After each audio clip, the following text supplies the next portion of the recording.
In the air to right, and he did it again! Welcome back to the Lefties 2 broadcast, and we're in part 3 on baseball rules and tips. And go watch the first 2 if you never know anything about baseball.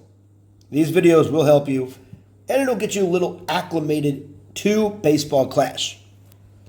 Let's go over what we're going to talk about today, and it's all about, let's see, now that we're done with player positioning, let's address some rules. Okay? Some rules they have here. Okay, so we're going to go over how to score points. Spoiler alert, it's impossible to score points in baseball. We'll go with that in a moment. Who can catch a ball? Again, this is something that a PE coach in elementary school tries to figure out. And when they do, your whole life changes. Anyways, we'll get back to that. How are players eliminated? Are players required to run to the next base? Best question they have in the game for new players. How can players be retired? It's kind of like the same question as, okay, and what is a baseball walk? Again, phrasing in this question a little bit off. But again, I'll show you guys actual video understanding of what these are to kind of help you translate a little better. Because spoiler alert, an American did not write this, I'm pretty sure. Okay? So going back to how to score points. Like I said before, how to score points. It's impossible in baseball because there's no such thing as scoring points in baseball. Now again, if you're new to baseball, you could understand. In soccer, you don't say you scored a point, you say you scored a goal. Right? Basketball, points. Football, points. A lot of points. Wrestling, points. Baseball, we call it runs. R-U-N-S. Okay? The point system is based off of runs scored. So the batting team scores by having a player run around the diamond, which you learned in the previous video. Diamond starting and returning at home base. I'm glad they got that correct instead of saying, home plate, right? Home plate. Each player counts as a run. A run, not a point, a run. I'm not going to emphasize that more, but let's see. How does a run look like in baseball being scored? Let's watch the video. All right, in this first example, Wilson hits a shot to the wall. And if you can see the base runner coming around Matthew, he's coming around and he scores. So that's an RBI. Now this one, Murray hits the ball for a home run over the fence. He will then walk all the way around the bases because he hit the ball over the fence, and that's another way to score a run. Okay, there you have it. Runner starts at home plate, gets on many different ways. In baseball, you can get on base many different ways, and you can score, right? There's several videos, several examples. Hope you understand it a little better. Now, who can catch the ball? Now, what does this mean? Let's see what their definition is so we can kind of break it down. Everyone except the batting team, including the pitcher, that's why he has a glove. Okay, they're trying to be a little sarcastic there. Stupid. Once the ball is caught, it can be passed around. Again, you don't pass. You don't pass in baseball. It's not American football. Anyways, let's keep going. It can be passed around as many times as necessary. The ball is caught without hitting the floor. Okay. This is not hot potato or the ground is lava. It is a field. All right? As a soccer or a football, it's a pitch. Basketball, it's a court. Nowhere in the over 100 years of baseball, over 100, 1800s, has it ever been called a floor. Okay, guys? Fix that shit. Balls caught without hitting the ground, or even get technical, the field of play. All batters that are not physically on a base are eliminated. Okay, this is all jacked up. Okay, let's read this one more time Everyone except the batting team. Okay, so if you're batting, you don't catch the ball. Not a really good idea. Including the pitcher. Okay, so including the pitcher, once the ball is caught, it can be passed around as many times as necessary. If a ball is caught without hitting the field of play, all players do not physically. That's wrong. They should take this whole thing out. Right? Anybody can field the ball. Right? It could be hit in the air. It can be hit on the ground. It doesn't matter. Anybody can catch the ball. That's a defender. And again, previous video shows the positions. Pitcher, catcher, first, second, third, shortstop, left, center, and right. They can all catch a ball. Right? It can be caught in the air, and it can be fielded on the ground. The ball is caught without any... And this is dumb. This is just bad. All right. I'll show you guys a video what fielding looks like. So just watch the video. In this first video here, Jack is going to get a pitch. He's going to hit it to the outfield. And, of course, it's going to be caught in the air. So that's one way. This next video, Chris hits a ground ball to Jack. Jack throws it across the field to first base, and that's an out. How players are out. How it's referred to as an out. Right? We don't really say eliminated. A broadcaster will say, they won't, unless they're using a synonym to call an out or something like that. Players can be eliminated when a ball reaches the base they are running towards before they do. Okay, this is not clear. All right. What this means is, say if a ball is hit, the batter then runs to first base.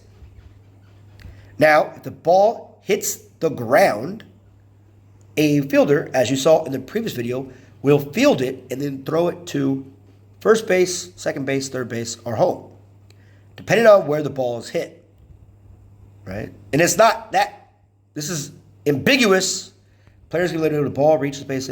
So again, this is not. It's called force outs. Right? There's a million things wrong with this that doesn't make any sense.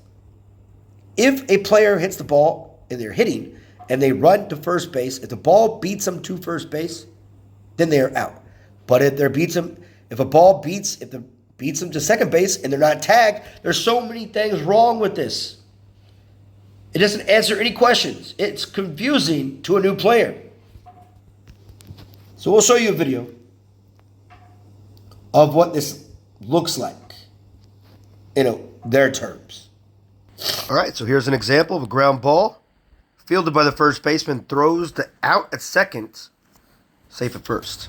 Now, good question. Are players required to run to the next base? And the first two sentences, generally no. It doesn't make any sense because it generally doesn't. Oh, God.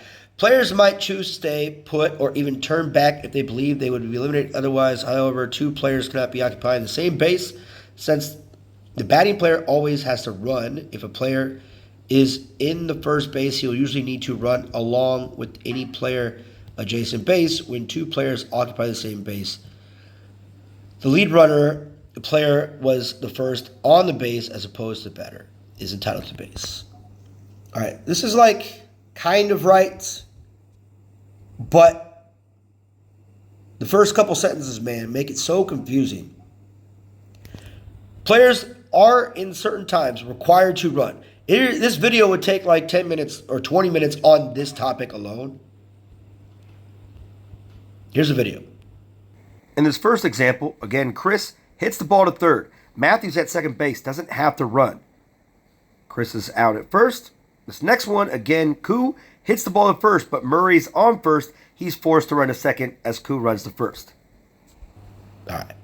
So you see situations, certain situations. How can players be retired? This is the same shit as how eliminated, right? It's the same shit, okay? The players in charge of retiring a batter is the pitcher. Oh, God. Already off. Usually a player will be retired when the pitcher manages 3 strikes. Additionally, although a batter can commit unlimited number of fouls, okay, batting the ball to the sides and past the foul line. If they bunt a foul after having 2 strikes, they'll be eliminated. So again, how could players be retired? A million ways. A player can ground out, pop out, right? Strike out, foul out, right? Bunt, same. It's just too ambiguous. This doesn't help anybody. There's a million ways how players can be retired. Not really a million. Strikeout, ground out, line out, fly out. Simply put, the pitcher throws 3 strikes, batter's out. The batter hits it, and he runs to first base, and it's a ground out, and they throw it to first base. Or hits it in the air, and it's caught before hitting the ground. Out. And, of course, what they said, they bunt it with 2 strikes, and it goes foul. Out. All right, 2 examples. This first example is of a 3-pitch strikeout. So the batter is swinging, even though the ball is outside the zone. It's still a swing and a miss, no foul. So again, this is one way how a batter can be eliminated or a strikeout. This next one, there's already 2 strikes. The batter squares the bunt. And out. Foul. All right, what is a baseball walk? It's called a base on balls, first off. But let's read their definition. When pitching, the pitcher must make sure the ball is within the strike zone. Baseball clash, this represents the square surrounding the catcher's glove. If a ball is thrown outside of that zone, the play is called a ball, unless the batter swings. Pitchers have up to 3 balls. Yep. On the 4th, the batter gets a walk to first base. This is called a baseball walk. No, it's not.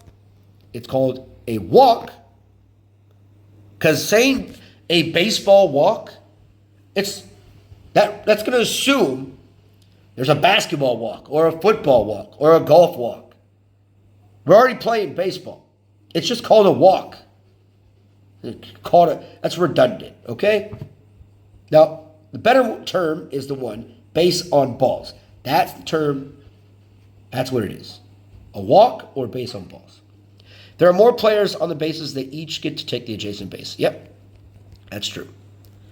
Interestingly, fielding teams may want to do this on purpose. For instance, if a pitcher is up against a very good batter and fears they might score a home run, it is better to concede a base, a walk, and hope to eliminate him later. We'll show you what that means. All right. Video coming up. All right, so here's the example of a 4-pitch intentional walk. Got a runner on second base. Kevin is one of the better hitters in the game. So, again, 4 balls outside the strike zone. Ball 1, ball 2, ball 3, and now coming ball 4. It's an intentional walk, but a base on balls nonetheless. Great. Okay, so these terms are poorly written. They did their best. Again, hopefully the videos help a little bit. Next, we will cover the lingo they have, and hopefully that'll help you out. But thanks again for watching another Lefties 2 broadcast. See you next time.